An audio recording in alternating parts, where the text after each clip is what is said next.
жазасыңдар ма балалар? Жақсы. Қазір бізде қай сабақ? Ендеше сендерге сәттілік тілеймін. Ал енді балалар бәріміз тақтаға назар аударайық. Бәріміз бірге мына өлең жолдарын оқып жүрейік. Қазір бәріміз бірге оқайық. Математика ой, есептерін сызып қой. Математика үйренсем, озат бала боламын. Космосқа да ұшамын, айға да қонамын. Тамаша, жарайсыңдар, отыра қойыңдар балалар. Өте тамаша балалар. Қазір бізде математика сабағы. Балалар, біз математика сабағында алдыңғы сабақтарда қандай ғұламалармен, атақты ғұламалармен танысып едік. Кім айтады? Аймер айтады. Айтады. Пифагормен таныстық, ол ғалым дұрыс айтады. Тағы деді? Архимед. Архимедпен таныстық қой? Танысқан жоқпыз әлі. Тағы да айтады? Қасымхан дұрыс айтады. Тағы да Алимир айтады? Кереймен Жәнібекпен танысқан екенбіз. Ендеше біздің бөліміміз қалай аталады? Өтіп жатқан бөліміміз? Алина қалай аталады? Атақты тұлғалар деп аталады. Өте жақсы. Балалар, біз алдыңғы сабақта тағы да кім туралы өтіп едік? Ол математик, грек математик Пифагор. Ал мен сіздерге Пифагор туралы үйде интернеттен мағлұмат қарап келіңдер дедім. Ал кім айтады? Пифагор кім болған? Тағы да тек шыққан. Пифагор кім болды? Грек математик болған. Тағы да физик болған. Ол жерді доғар екенін айтқан. Жерді доғар екенін айтқан. Философ болған дейді. Дұрыс айтасыңдар. Тамаша. Осы көбейту кестесін шығарған. Бізді көбейту кестемізді шығарған деген Пифагор екен. Грек математигі Пифагор екен. Ол кестені Пифагор кестесі немесе көбейту. Жақсы, тамаша. Ендеше біз оны алдыңғы сабақтан білеміз. Яғни Пифагор кестесінде алдында грек әліпбиі қолданған екен. Кейіннен не қолдандық балалар? Цифрларды қолданып, Пифагор көбейтусі жазып шығарған екен. Тамаша. Ендеше барлықтарымыз таққаны. Ал балалар қараңдар. 3 пен 3-тің көбейтіндісі. Тамаша. 5 пен 4-тің көбейтіндісі. Тексеріп көрейік. 6 мен 3-тің көбейтіндісін тексеріп көрейік. 8 мен 2-нің көбейтіндісі. Тамаша. 6 мен 7-нің көбейтіндісі. 6 мен 7-нің көбейтіндісі неше кетеді? 6 мен 6-нің көбейтіндісі? 36. Жақсы. Көбейту кестесін жақсы білген екесіңдер. Өткен тақырыптарды жақсы меңгерген екесіңдер. Тамаша. Ендеше балалар, Пифагорның әлемді танығын келсе, алдымен оны басқарып тұрған сандарды таны деген қанатты сөздерін әлемге дейін біз келе жатырмыз, қолданып. Осы сөздерді біз қанатты Пифагордың сөздерін ешқашанда ұмытпауымыз керек. Тамаша, жарайсыңдар. Квест ойыны тұр балалар. Квест ойыны. Сандарды, үстінде жазылған сандарды қайталап өтейік. Бірінші қандай сан жазылған? Ол көтереміз. Қандай сан тұр? Бірінші қандай сан тұр? 23. Келесі Аймера қандай сан тұр? 19. Жақсы, жарайсың. Ар қарай. Аймера қандай сан тұр? 42. Ар қарай. Алина қандай сан тұр? 27. Қандай сандар тұр? 27 деген сандар тұр. Енді осы сандарды біз азайтып, осы жерге балалар сөз шығаруымыз керек. Қараңдар балалар. Жоғарыдан төмен қарай стрелка тұр, иә? Қарай. 23 деген санды қалай шығарамыз? Қандай сандан қандай санды азайтамыз? 23 деген санды қалай шығарамыз? Қай сандан қай санды азайтамыз? Айта ғой. Тұрамыз орнымыздан, айта ғой Маржан. 26 мен 3-тің айырмасы неше кетеді? 23-ке. Тамаша, тексеріп көрейік қана балалар. 26 мен 3-тің айырмасы неше кетеді? Тамаша, қандай айырып шықты балалар? Жақсы. Келесі 19 деген санды шығаруымыз керек. Қай сан мен қай санның айырып? Сендер жоғарыдан төмен қарай айтуларың керек. Қараңдар. 27 мен кім айтамыз? 27 мен неше айырмасы? 8-тің айырмасы. 27 мен 8-тің айырмасы неше кетеді?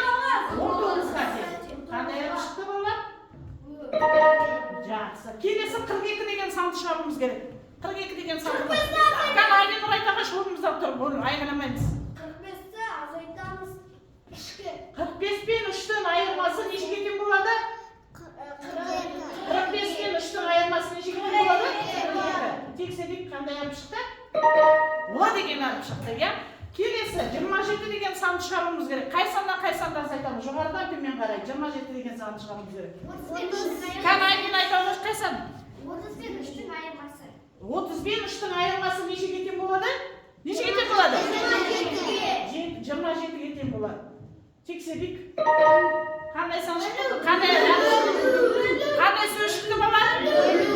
Бөлу. Балалар, біз математика тілінде, математикалық амалдарда бөлуді біз алдыңғы сабақтарда өткенбіз. Түсініп отырсыңдар ғой, иә? Математикалық неше амал бар? Неше амал бар? 4 амал. Қандай?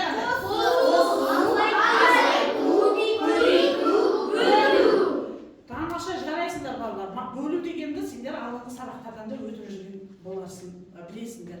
Ендеше бүгін біз тағы да жаңа тақырыппен танысамыз. Балалар, қараңдар тақтаға. Тақырыптың аты тыңдайық. Разрядтан бөлу. Бүгінгі біздің сабағымыздың мақсаты 3 таңбалы сандарды 1 таңбалы санға бөлуді үйренеміз. Түсініп отырсыңдар ғой? Тамаша. Енді біздің бүгінгі сабақтағы бағалауларымыз балалар. Бәріміз тақтаға қарайық. Мынау 45 минуттық жинақ қоры арқылы өздеріңді бағалап отырасыңдар. Түсініп отырсыңдар ма?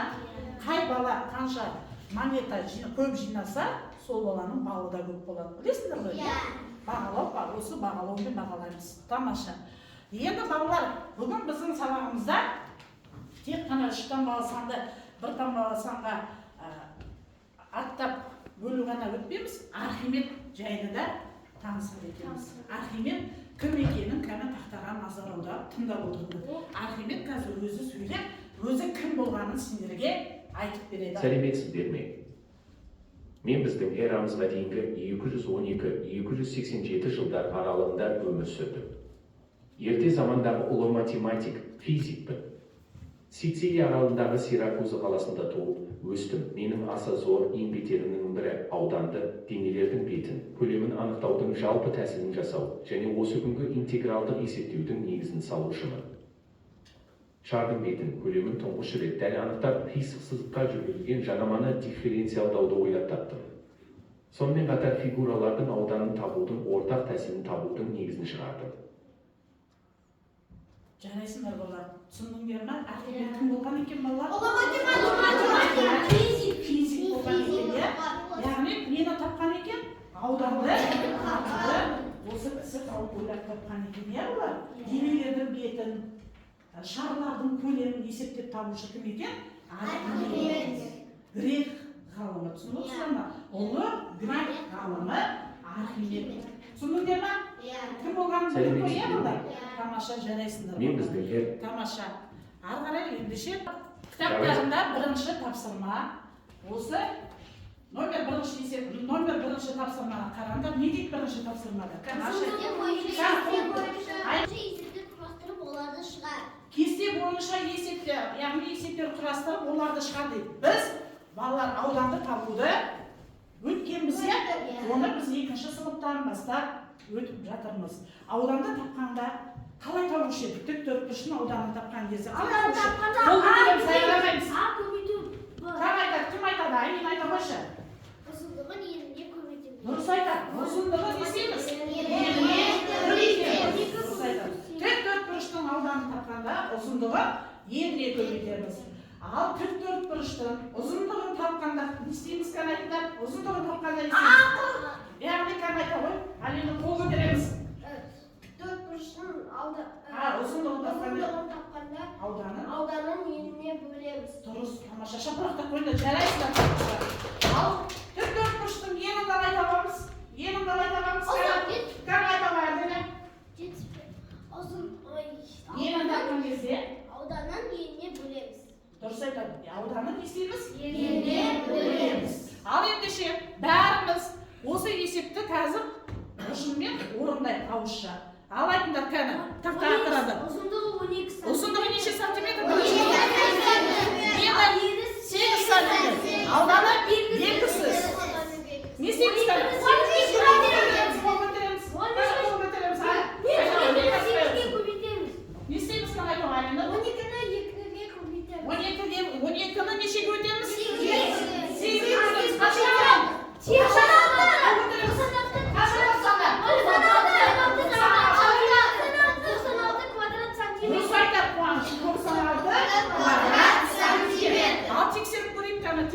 қазір тексеріп көрейік. Дұрыс па, дұрыс емес па, кән тексеріп көрейік.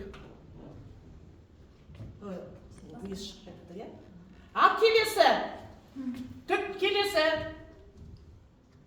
96 квадрат сантиметр. Дұрыс айтады. Келесі екінші тік төртбұрыштың ауданын табайық балалар. Ой, ұзындығын табайық балалар. Ауданын табайық. Айқаламаймыз.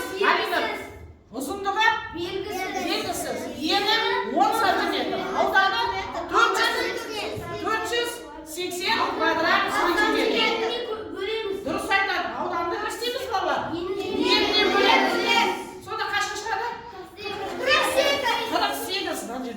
48 сантиметр. Келесі. Үшінші тік төртбұрыштың несін табамыз балалар? Қараңдар. Ені табамыз. Ені табу үшін не істейміз? Ені табу үшін. Сәл айтамыз, айта ғой. Ауданын ұзындығына бөлеміз. Ал 75-ті 15-ке бөлеміз. 5 метр. Тамаш, ана басқа. Сыңдар. Жарайсыңдар. Өте керемет орындадыңдар. Тамаша балалар, бүгін біз Архимедтің тік төртбұрыштың ауданын табуды алдыңғы сабақтардан біз өткен болатынбыз. Бұл есепті де жақсы орындарда. Бірінші тапсырмада жақсы орындаған болдыңдар. Енді балалар, біз ары қарай бүгін жаңа тақырып 3 таңбалы санды 1 таңбалы санға разрядтан аттамай бөлуді үйренеді екенбіз. Тағы тақтаға қараймыз балалар. 200, яғни бүгінгі бізде берілген оқулықта 286 мен 2-нің бөліндісін бұрыштап жазып аламыз. Бәріміз тақтаға қарайық. 286 неше таңбалы сан балалар? 2 1 таңбалы сан. Бөлінгіш, кәм қайталанды. Бөлінгіш. Не белгісіз? Бөлінгілік? Белгісіз, иә балалар? Жақсы. 3 таңбалы санда неше разряд бар? 3 разряд бар. Қандай разрядтар бар? 1, 10, тамаша. Енді балалар 3 таңбалы санды 1 таңбалы санға аттамай бөлуді үйренеді екенбіз. Қараңдар тақтаға. Бірінші 2 жүздік толымсыз бөлінгіш. Түсініп отырсыңдар ма?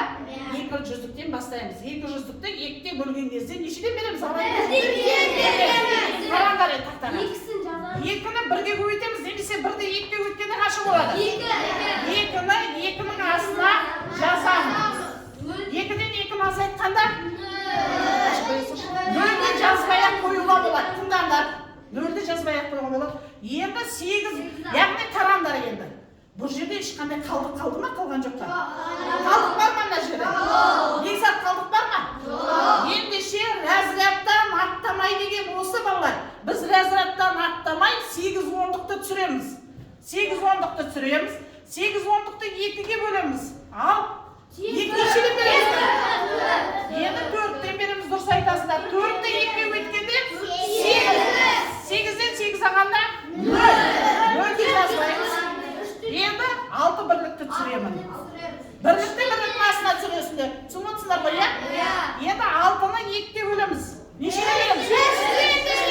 3-ті 2-ге өткенде 6. 6-тан 6 ағанда 0. Нешеге тең болды? Міне балалар қараңдар. Разрядтан аттамай 283 таңбалы санды 1 таңбалы санға осылай бөлдік. Есептің жауабы нешеге тең болды? 143. Мына жерде ешқандай қалдық қалған осыны айтады, разрядтан аттамай деп. Түсіндіңдер ме? Егер де қалып жатса, онда көршісін шақырсақ, онда біз разрядтан аттап өтеміз. Түсіндіңдер ме?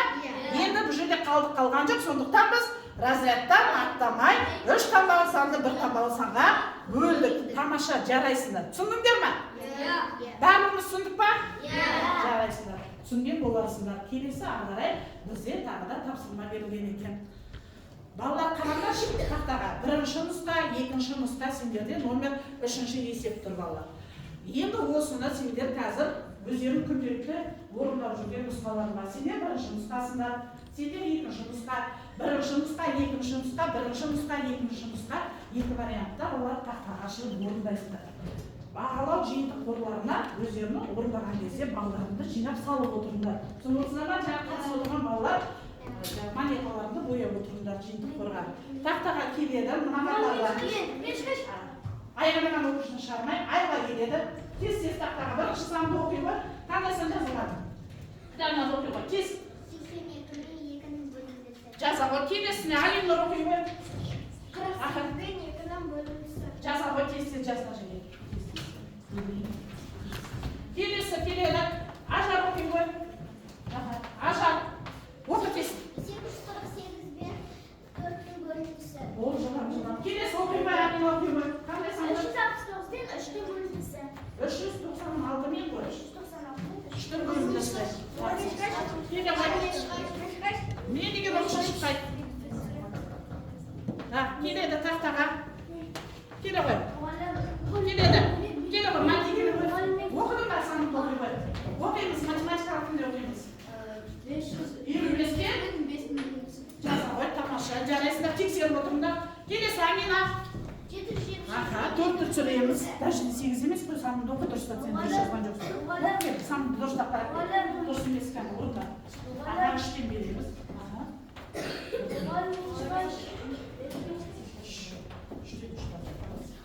Сенгі қандай сан? 9-ті түсіресің.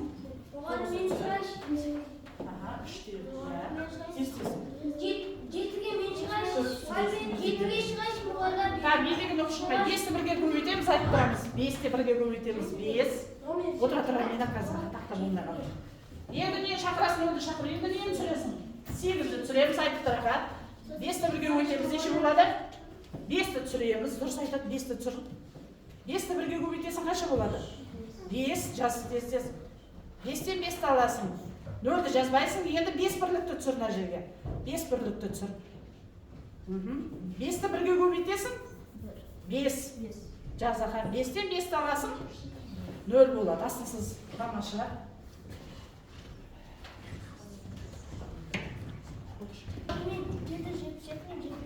Жаза ғой, 7 сендер дәптерге орындап отырыңдар. Дәптерге жазып отырыңдар. Дәптерге орындап отырыңдар, жылдан. 993 пен жылдан жазамыз дәптерге. Аға, 7-тен бір дауыс айтамыз, айтып тұр дауыстар. 7-ні түсіреміз, тағыдан ажығы 7-ні түсіресің. Оны жазбайсың, нені түсіресің енді? 7-ні түсір. Аға, нешеден бересің енді? 1-ден дұрыс айтады. 7-ні бірге өтесің, неше болды? Жаз, 7-ні азайтамыз, дұрыс айтады. Айғанамаймыз. Енді тағы да 7 бірлікті түсіре ғой, дұрыс айтады, 7 бірлікті түсіреміз. 7-ні 7-ге бөлгенде тағы нешеден бересің? 1-ден бересің. 7-тен 7-ні азайтамыз, дұрыс айтады. Тамаша, жарайсың, отыра ғой. Неше кетен болды бөлімдің мәні? 111 кетен болды. Тамаша, жарайсың. Так, келеді. Бәріміз ақтарын жазып ба?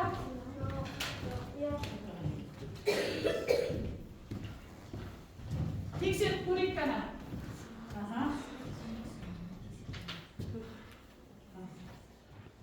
132, 48 бөлімдесі. 48.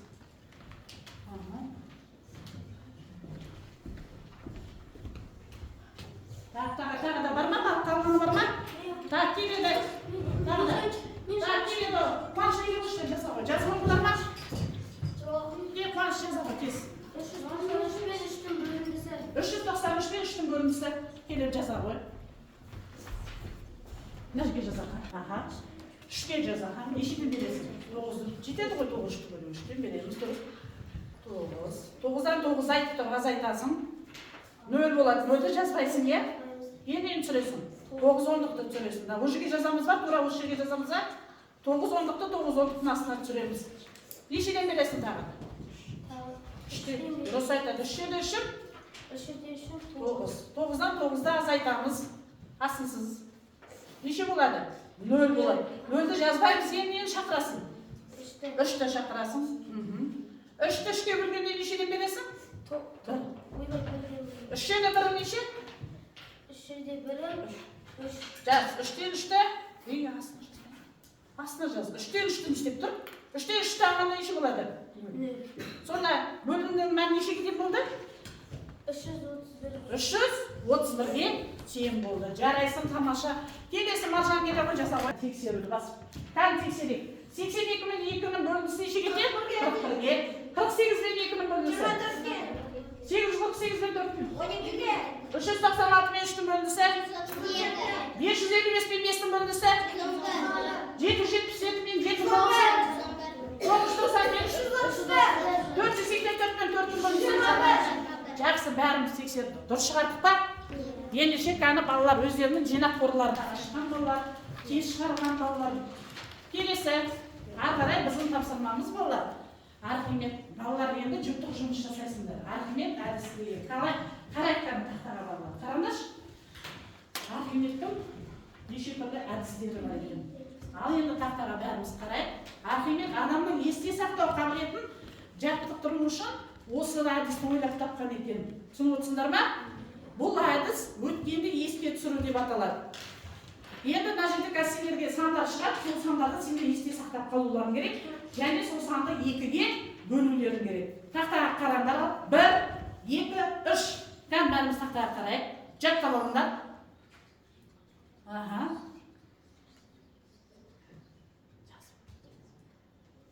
Ал, тағы бір қайталап жүрейік, есте сақтап.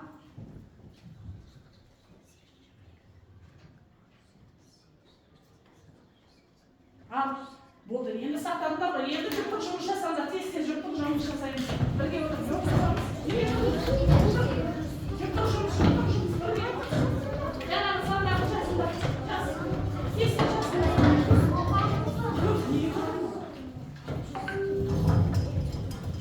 Жүктік жұмыс бірге істейміз. Бұл топтық емес, жүктік жұмыс жасаңдар. Жүктік жұмыс. Жаңағы есте сақтаған сандарды жасыңдар. Тез-тез. Қандай сандар болды? Тез-тез. Есте сақтау қабілеті жақсы екен. Орындағандарың қандай сандар болды жаңа тақтада? Есте сақтауың жоқ па сен? Жақсы сандар жоқ болды. Өздік жұмыс болды. Жүктік жұмыс қана. Тез жетейік. Ой, тамаша. Кім болды қана? Жылдан. Қайсы болды? Тез.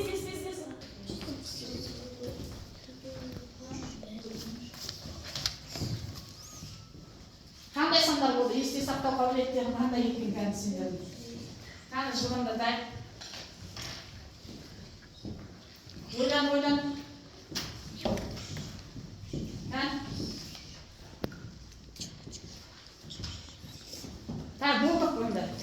1 минут қана уақыт берем. Ал кәні, кім қанша сан жазды? 2-ақ жазды ма не? 4-ақ жазды.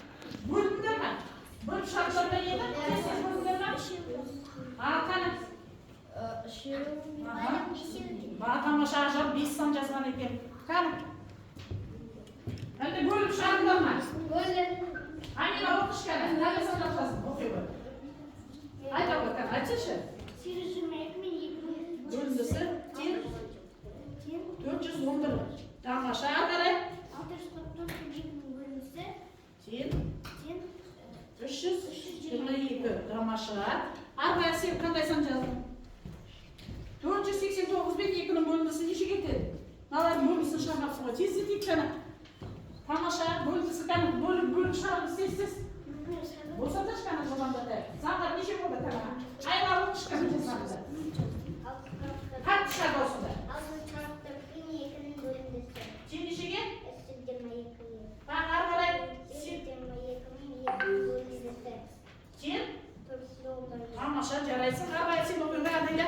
644 пен 2 бөлінсе тең 322-ге, 484 пен 2 бөлінсе 242-ге, 822 мен 2 бөлінсе 412-ге. Тамаша, жарайсың. Тамаша. Жас бөліп шығарыңдар ғой, е? Қаны балалар, енді қараңдар. Неше сан жазыңдар? Ең көп жинаған қайсысы? Көп сан жаздар. 5 сан жинаған Ажар, Маржан, Амина жазды. Кімді? Маги көп сан жазды. Маги жазып отыр, бөліп отыр, мала жарайсың. Алинур. Сандар сен неше сан жаздың? Міне көріңдер ма, сендердің есте сақтау қабілеттері қандай екен өздеріңді біліп отырсыңдар ғой, е? Ал енді тақтаға қарай. Қандай сандар? Жазғандарымды қандай сандар жазыңдар? 822, 682, 484, 462. Жарайсыңдар ғой. Енді қай бала көп жинады, сол балаға 2 салып, жинақ қорларына балаларды жинақ салып отырмын. Міне балалар бояп отырмын. Бояп отырмыз. Міне Айнұр бояйсың. Бері қарай кім Иса. Айла бояп отырмын жинақ қорларына. Қазір сағаттың соңында сен де қатысып отырсың ғой жинақ. Қайда сеніңдер? Жинақ жазып отыр. Бояп отырмын. Бояп отырмын. Бояймыз. Жинақ қорларына Мадина боя, Аминада, Қуанышта бояп отырмын. Жақсы. Міне бекзат 5 сан жазып отыр. Өте тамаша жарайсыңдар. Келесі балалар біздің Кәні бәріміз енді кішкене шаршаған боламыз, тақта парта шетіне шығайық, тесте дейін. Жақсы мана өзі. Жұлдыз болсайшы.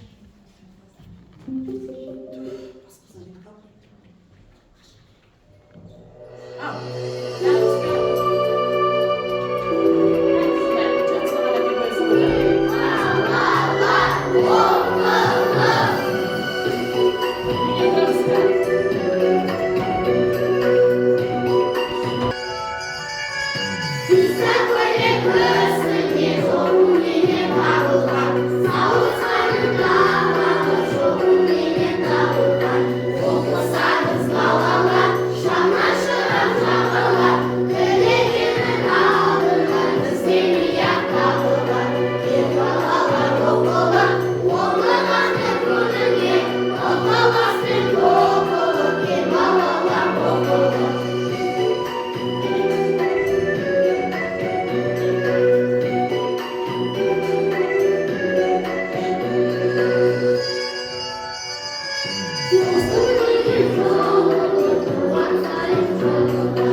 Оқушылар үйінде математика үйірмесіне 639 оқушы, ал шахмат үйірмесіне одан 300-ге кем оқушы қатысады. Шахмат үйірмесіне неше оқушы кем қатысады? Енді қарайық балалар, есепті жақсартқан балалар. Яғни үйірме дегенді білесіңдер ғой, үйірмеге барып жүрсіңдер, иә? Үйірмелерде қандай секциялар болады білесіңдер балалар? Қандай? Үйірмесі бар, шахмат сурет үйірмесі бар. Енді қараңдар, сондай оқушылар үйінде математика үйірмесіне неше оқушы қатысты? 6. Ал шахмат үйірмесіне одан дейді 3 есе кем белгісіз иә бұлар? Және дейді шахмат үйірмесіне тағы да қаншасы кем дейді шахмат математикаға қарағанда. Математиканы тақтаға жазайсыз, қаша шағымды. Так, жаз, математика үйірмесіне м деп жаз, тез м деп жаз. Математика үйірмесіне неше оқушы? 639, дұрыс айтады, 639 тез. Ары қарай оқушы. Шахмат үйірмесіне неше? Белгісіз 3 есе кем. Тез жатады, 3 есе кем. 3 есе кем тез жазшы. 3 есе кем. Неден, кімдерден кем бала?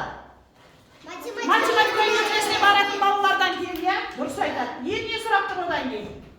Шахмат үйірмесіне қаншасы кем дейді. Кем деп жазады. Кем. Шешуі.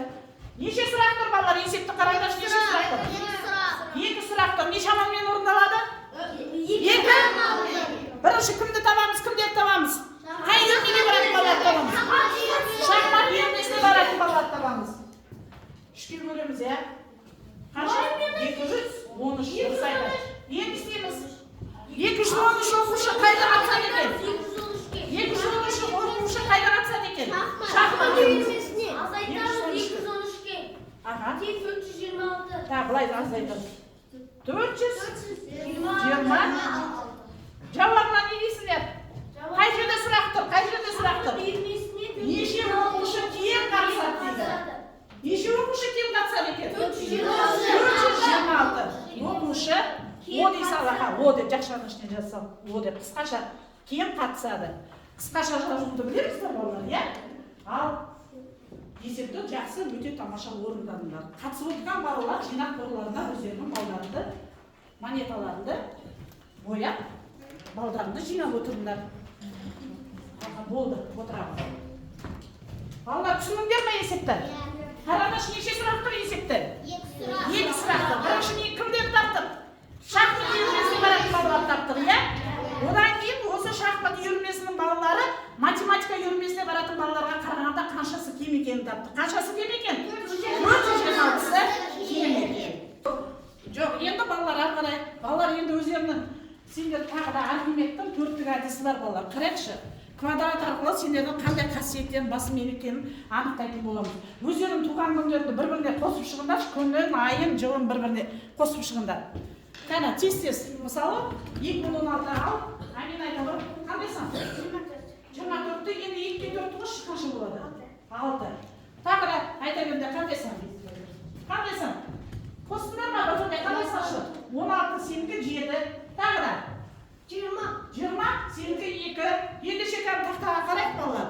Сен жаңа Амина қандай шықты сенде? 6. Амина қандай екенін анықтайық. Сезімтал екен Амина. 2 жаңа Алина қандай? Ақылды бала екен. Ал Мәди сенікі қандай шықты? 5 дейді Мәдидікі. Мәдидікі тексерейік.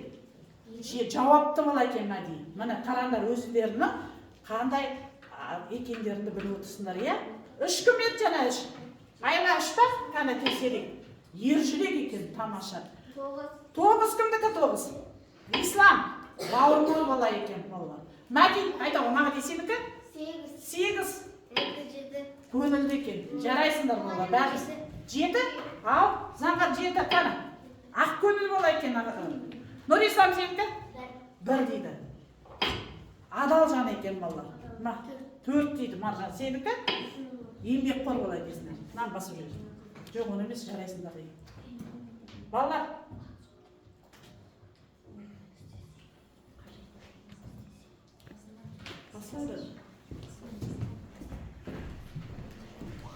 Тамаша, жарайсыңдар балалар. Енді келесі балалар топтық жұмыс бар балалар. Қараңдар, топтық жұмыс. Тез-тез. Сендер қай?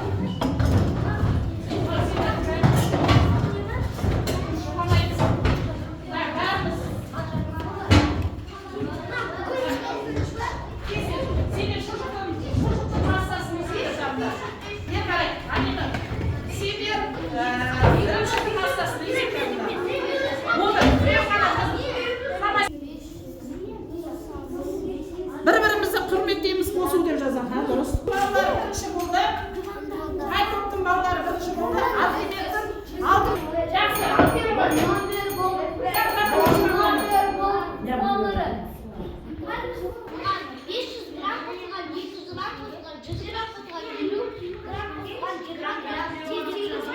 Тамаша сегізшілер.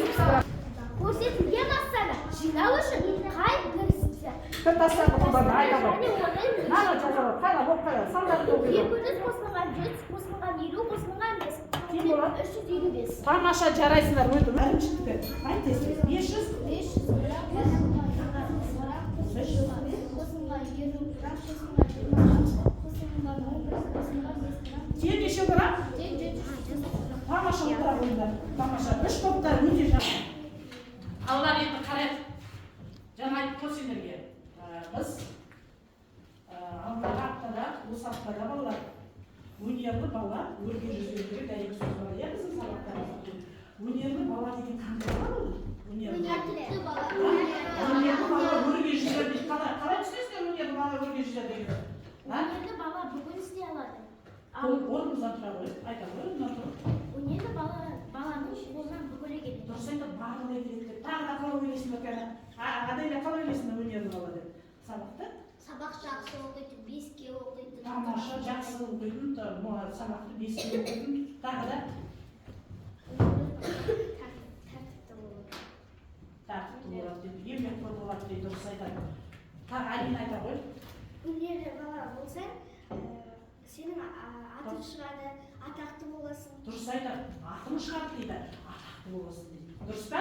Міне бүгінгі біздің өтіп жатқан ұлы математиктарымыз қандай адамдар? Қандай адамдар? Атақты. Неге атақты? Олар математиканы бізге салып кеткен, не олар математиканы үйретіп бізге салып кеткен осы ғалымдар, атақты адамдар. Түсіндіңдер ме? Ендеше біз тақтаға қарайық балалар. Бүгін біз кім жайлы, не туралы, қандай тақырыпта өтіп соны қорытындылап жіберейік. Бәріміз тақтаға қарайық. Бүгінгі біздің сабақтың тақырыбы қалай аталады? Сабақтың тақырыбы қалай? Айнена, дауыстап айта башы. Қалай? Оқушы қалай тұрады? Разрядтан аттамай 3 таңбалы санды 1 таңбалы санға жазбаша бөлу. Дұрыс айтады. Тамаша шапалақтар. Келесі біздің мақсатымыз қалай? Бүгінгі сабақтың мақсаты. 3 таңбалы санды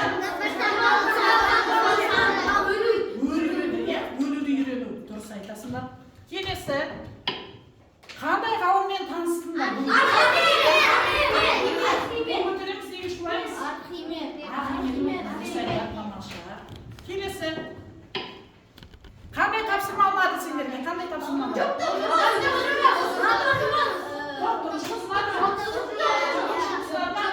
Тамаша, жарайсыңдар. Келесі қандай қиындықтар болды ма сендерде? Келесі 888 мен 2-ні бөлінісі нешеге тең? Келесі бағамен бөлу алгоритмін білеміз ба? Бірінші неден бастап бөлеміз? Бірліктен бастаймыз ба? Жүздіктен бастап бөлеміз. Тамаша. Келесі Архимед деген кім?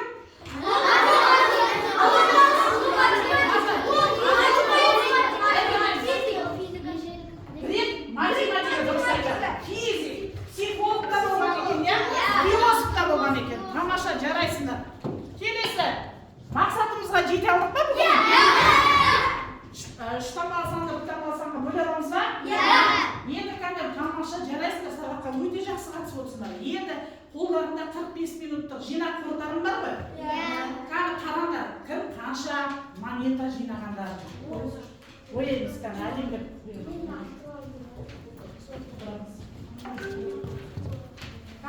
Ендеше қараңдар тақтаға. Кім қанша бал жинағанын көрейік балалар. 4 бал жинағандарды қараңдаршы, көңіл күйлері қандай? Бар ма 4 бал жинаған? Келесі 7 бал жинағандардың көңіл күйлерін қараңдар балалар. Бір көзін қысып отыр. Бар ма осындай жинаған балалар? Бар шығар арамызда, иә? Бар ма, жоқ па? Тамаша, бәрін сұмдық шығарған екенсіңдер онда. Қалай? Бар, кімдер? Көрсетіңдер жинақ қорларын көрсетіңдер. Ашарда 9 екен, сенде қанша? 10. Сенде неше? Жетеу ма? Алтау дейді, сенде қанша? 10. Сенде қанша? 10. Тағы кімдер? Аделяда 10. Айрада 9. Мағрина 10. 9. 7 бал жинадың ба? Сен 7 балдан көп жинадың, Алина. Дұрыстамай отырсың өз балдан. Қуаныш қанша бал жинадың? 10 бал жинадың. 9 бал жинаған екенсің. Айса, сен неше бал жинадың? Міне осы балдармен сендерді бүгін бағалаймын. Кім қанша монета жинаған? Мен білдім, жаңа айттыңдар ғой, иә? Алина жақсы қатысты 10, Аминаға 10, Мәдиге 10, Қуанышта айғайлап отырсың 9. Айғайламаймыз сабақта, ашық сабақта. Айнұрға 10 қойып тамаша қатысып отырды. Аделя жақсы қатысып отырды, алға қарап отырамыз. Марди, Нұрислам кішкене қолын көтермей отырды. Маржан өте жақсы қатысып отырды. Ажар жақсы қатысып отырды сабаққа. Аймира 10 бал қойып тамаша қатысып отырды сабаққа. Тамаша, жарайсыңдар. Бүгінгі сабақ сендерге түсінікті болды ма? Иә! Ахмет деген кім екен сөйтіп бала?